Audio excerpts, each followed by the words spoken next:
नमस्कार, मैं राकेश परमार और आप देख रहे हैं महत्वपूर्ण मुद्दा। मित्रों, आज का महत्वपूर्ण मुद्दा तो वैसे दिन भर यह था कि देश दुनिया में सर्वाधिक लोकप्रिय जननायक माननीय प्रधानमंत्री के माता जी के विषय में कहे गए अपशब्दों पर पूरी देश भर में आज विरोध प्रदर्शन हुआ। विरोध प्रदर्शन में चर्चा यह था कि वोट चोरी हुई है कि नहीं, यह तो अभी चुनाव आयोग के फाइनल डाटा के बाद पता चलेगा। लेकिन जो लोग वोट चोर कह रहे हैं, उन लोगों पर, किसी पर चारा चोर, किसी पर जीएसटी चोर, किसी पर नेशनल हेराल्ड का पूरा पैसा चोर वगैरह वगैरह का अदालत में प्रूव हो चुका है, सजा निर्धारण है और कुछ लोग जमानत में बाहर हैं और कुछ लोग आजीवन चुनाव लड़ने से प्रतिबंधित हैं। तो यह एक चोर दूसरे को चोर कह करके चोर चोर मौसेरा भाई का मामला बनाने का प्रयास कर रहा है। लेकिन यह पब्लिक है, सब जानती है, सबकी कलई पहचानती है। लेकिन मैंने आज इस विषय पर नहीं, वो जो सबसे महत्वपूर्ण विषय है, मैंने उसको आज महत्वपूर्ण विषय बनाया है। विषय है जीएसटी का। जैसा कि आपको पता है कि आज वित्त मंत्री ने अनाउंस किया 22 तारीख से जीएसटी की नई दरें लागू हो जाएंगी। खासियत है कि अब दो दरें ही हैं। पहले 28, 18, 12, 5, 2 ऐसे करके स्लैब था।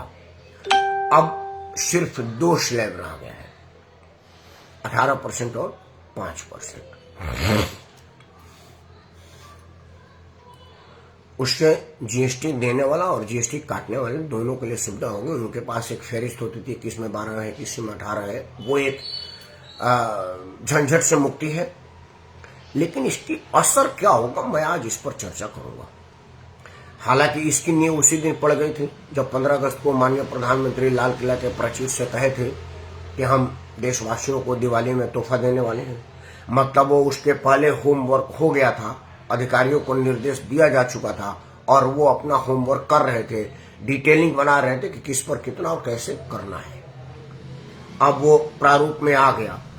दिन भर टीवी चैनलों पर आया है कि कौन कौन सामान में छूट है। वो मैं भी 2-3 चैनलों पर था, मेरे फेसबुक पर भी कटिंग डाला है, आपने देखा होगा। मैं वहां नहीं जाऊंगा। जो मेरे दिमाग में, जैसा कि आप लोगों को पता है कि मैं उन्हीं विषयों का विश्लेषण कहता बताता सुनाता हूं जिसका विश्लेषण और जगह पर होता नहीं है या होने नहीं दिया जाता है। जो मैं कहने जा रहा हूं वो विश्लेषण आपको शायद कहीं नहीं मिला होगा। देखिए, माननीय प्रधानमंत्री ने जिस दिन इसकी परिकल्पना की थी उस दिन अमेरिका से टैरिफ वार नहीं छिड़ा था। अमेरिका के साथ बड़ा मधुर संबंध था। अमेरिका को उम्मीद थी कि भारत अपना बाजार हमारे लिए खोल देगा, मोदी मेरा दोस्त है। लेकिन मोदी दोस्त है, साथ में बनिया भी है, व्यवसायी हैं और भारत प्रथम के अलावा और कुछ नहीं सोचते। उनके दिमाग में और कुछ हो ही नहीं जाता। उनके पास एक ही ख्याल होता है कि भारत प्रथम, मेरा भारत महान, चाहे लोग मुझे कितना हो कहे, कुछ भी, मेरा भारत महान। तब प्रधानमंत्री ने परिकल्पना किया था। लेकिन अब सिनेरियो बदल गई है। अब अमेरिका रोज रोज एक नई धमकी वाला ट्वीट करता है, मीडिया में बयान देते हैं। आज भी उन्होंने कहा कि अभी तो ये पहली किस्त है, अभी दूसरी, तीसरी, चौथी किस्त आनी बाकी है। और खैर, इतनी बड़ी लोकतांत्रिक देश और आबादी वाला देश कितना हो बड़े वार को झेल जाएगा और बड़ी आसानी से झेलेगा, अमेरिका को धीरे धीरे समझ में आने लगी है। अमेरिका के अंदर अमेरिका का विरोध होने लगा है। अमेरिका के 2 पूर्व एनएसए और 2 पूर्व राष्ट्रपति के सलाहकार और ऊंचे ओहदेदार, आर्थिक रूप से सलाह देने वाले लोग अमेरिका को आगाह कर रहे हैं कि अमेरिका में मंदी आने वाली है जो संभालने से नहीं संभलेगी। और ट्रंप का पागलपन और ट्रंप का निजी हितों के लिए अमेरिका के हितों की कुर्बानी, अमेरिका के हितों की बलि जो हो रही है वो ठीक नहीं है। और अब अमेरिका के अदालतों ने भी डोनाल्ड ट्रंप के इस निर्णय को पलटना शुरू कर दिया है। और अभी वहां भी, जैसे अपने यहाँ lower court, high court, supreme court है, वहां भी फेडरल कोर्ट है और उसके ऊपर कोर्ट है। ऊपर के कोर्ट में गए हैं ट्रंप, सुप्रीम कोर्ट तक जाएंगे, बाद में उनके पास तक आएगा। क्या होता वो हम आएगा तो बताएंगे। लेकिन यह जरूर है कि विरोध हो गया है और अब वहां पर भी इम्पैक्ट शुरू हो जाएगा। लेकिन मैं अमेरिका नहीं जा रहा, मैं भारत में हूं, तो भारत की बात करूंगा। भारत का रहने वाला हूं, भारत की बात सुनाता हूं। मित्रों, अमेरिका में जो हम सामान को निर्यात करते थे, एक्सपोर्ट करते थे, उसमें गिरावट अब आएगी शायद, अभी तक नहीं आई है, क्योंकि अभी जो टैरिफ लगा है उसके पहले हमारे एक्सपोर्टरों ने पैसा ले लिया और तब माल भेजा है, और अभी जो माल पाइपलाइन में है उसकी एलसी क्लियर हो गई है। इसका असर, मैं थोड़ा बहुत एक्सपोर्ट का जानकार हूं क्योंकि मैं लीगल एडवाइजर हूं कंपनी मामलों का, और कई एक्सपोर्टर को मैं सलाह देता हूं। मैं इसके पहले कई एक्सपोर्ट कंपनियों में जीएम मैनेजर भी रहा हूं, इसलिए मुझे इसकी थोड़ी बहुत जानकारी है काम का। तो एलसीए खुल गई होगी, पैसा मतलब 75% पैसा आ जाता है, तब आदमी प्रोडक्शन शुरू करता है। तो अगर जहां प्रोडक्शन पर भी होगी तो 75% तो पैसा आ ही जाएगा, और 25% तो मार्जिन ही होती है। मतलब हमारा एक्सपोर्टर अभी कर्जे में नहीं आया है। हाँ, साल 2 साल 3 साल तक ऐसा रहा तो ऑर्डर नहीं आएगी, क्योंकि अमेरिकी सामान वहां महंगा हो जाएगा। इस स्थिति में 2 फायदे होंगे इस जीएसटी के भारी कटौती से। ज्यादातर कपड़े उपड़े पर अमेरिका ने जीएसटी लगाया, अभी दवा पर और मोबाइल पर नहीं लगाया है। उसमें भी उसने खेल किया है, जो उसको बहुत ज्यादा जरूरत है उस पर जीएसटी नहीं लगाया, जैसे दवाई पर नहीं लगाया है, मोबाइल पर नहीं लगाया है, कपड़े पर लगाया है। तो दिवाली में त्योहार जो आ रहा है, दिवाली है, नवरात्रा है, तो हर आदमी कपड़े की खरीदारी करता है, गरीब हो अमीर हो। जैसे हमारे मुसलमान भाई ईद में खरीदारी करते हैं, हम लोग होली दिवाली में खरीदारी करते हैं। तो अब खरीदारी का टाइम आ गया है।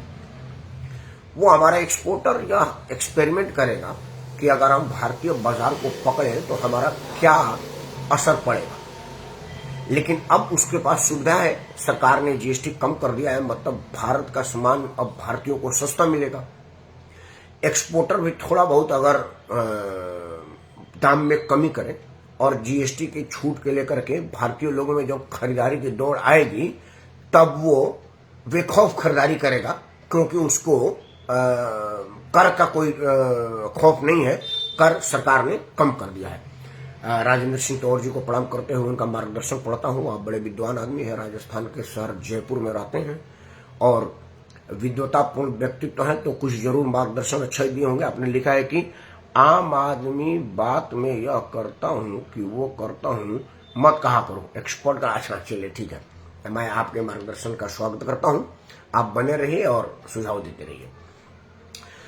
तो उससे क्या होगा कि एक्सपोर्टरों को हमारे लोकल मार्केट में सामान बेचने की एक गुंजाइश बनेगी, और अगर उनका सामान खप गया, एक एक्सपेरिमेंट होगा, क्योंकि अभी हमारे पास साल 2 साल तक समय है, पैसा आ चुका है।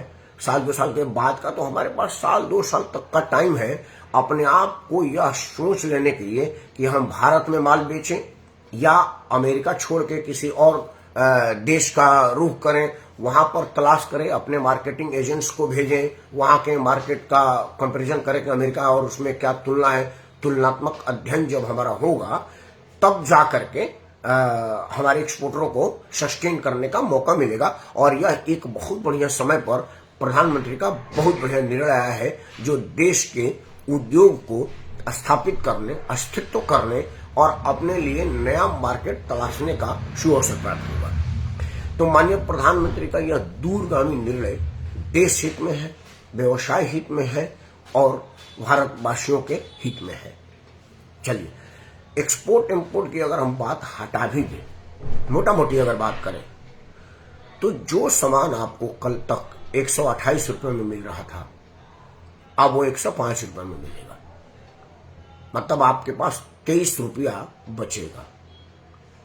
अगर आपने 500 का सामान लिया, तब आपके पास इतना पैसा बचेगा कि आप एक घी का डिब्बा ले लें। गांव के गरीब लोग जिनके पास रोटी भर का पैसा है, रोटी भर का भी अगर पैसा नहीं है, तो भारत के प्रधानमंत्री उनको मुफ्त में अनाज दे रहे हैं। मतलब अभी हमारे देश में कोई आदमी नहीं कह सकता कि मेरे पास तो खाने का कुछ भी नहीं है, क्योंकि प्रधानमंत्री 84 करोड़ लोगों को मुफ्त में अनाज दे रहे हैं, पौष्टिक आहार दलिया तक भी दे रहे हैं। मतलब आपको उसमें घी डालने के लिए अगर कोई भी चीज आपने 500 रुपया का ले लिया तो आपको 1 किलो घी का पैसा बच जाएगा। आप अपना स्वास्थ्य बनाइएगा, बच्चों का स्वास्थ्य संभालिएगा। आप समझ लीजिए कि अगर आप लाइफ इंश्योरेंस लेते थे, मेडिकल बीमा लेते थे, तो आजकल 50-60 हजार रुपया का प्रीमियम होता था, 9-10 हजार रुपया का इसमें बचत होगा। 9-10 हजार रुपये एक बड़ी रकम होती है, बड़ी बजट होती है। इसलिए यह शेयर बाजार ने भी बड़ा ही खुले दिल से इसका स्वागत किया और बड़ी ऊंचे दाम पर बोली पर शेयर बाजार खुला है। तो इस दूरगामी निर्णय का हम स्वागत करते हैं और एक्सपोर्टरों को भारत में सस्टेन करने के लिए देशवासियों से आह्वान करते हैं कि आप लोकल सामान को खरीदिए और हमारे व्यवसायियों का मदद करिए, ताकि अमेरिका का अतिरिक्त दबाव हम पर ना आवे। और अगर अमेरिका मुंह की खा गया इस बार, तो फिर भविष्य में कभी भी भारत पर उल्टी नजर से देखने का दुस्साहस नहीं करेगा। क्योंकि जब परमाणु बम विस्फोट हमने किया था टेस्ट, अमेरिका ने तब भी सैंक्शन किया था। उस वक्त आदरणीय अटल बिहारी वाजपेयी जी देश के प्रधानमंत्री थे। जब हम उस वक्त नहीं दबे, तो अभी तो ये उन्हीं का चेला है और उन्हीं के नक्शे कदम पर चलना है, उन्हीं से सीखे हैं राजनीति। तो ये कैसे दब जाएंगे? और अटल जी के जमाने से लेकर के अब तक में भारत ने अपने आप को बहुत मजबूत किया है हर क्षेत्र में। तो अब मजबूत भारत है, सशक्त भारत है, और इस सशक्त भारत को शक्ति मिल रही है भारत के सरकार के द्वारा, वित्त मंत्रालय के द्वारा और जीएसटी काउंसिल के द्वारा। इस सुधार का इस्तेमाल कीजिए, घरेलू सामान को अपनाइए और विदेशी सामान को इनकार करिए, खासतौर से अमेरिकी सामानों का। 2-3 बार अमेरिकी सामान का दुराकरण कर दीजिए, देखिए अमेरिका घुटने पा जाएगा, क्योंकि इतना बड़ा बाजार उससे बर्दाश्त नहीं होता। अमेरिका के बर्बादी की उम्मीद के साथ अमेरिका के मानवर्धन हो, इस उम्मीद के साथ मैं राकेश परमार आप सबको सादर प्रणाम करता हूँ। जय हिंद, वंदे मातरम और भारत माता की।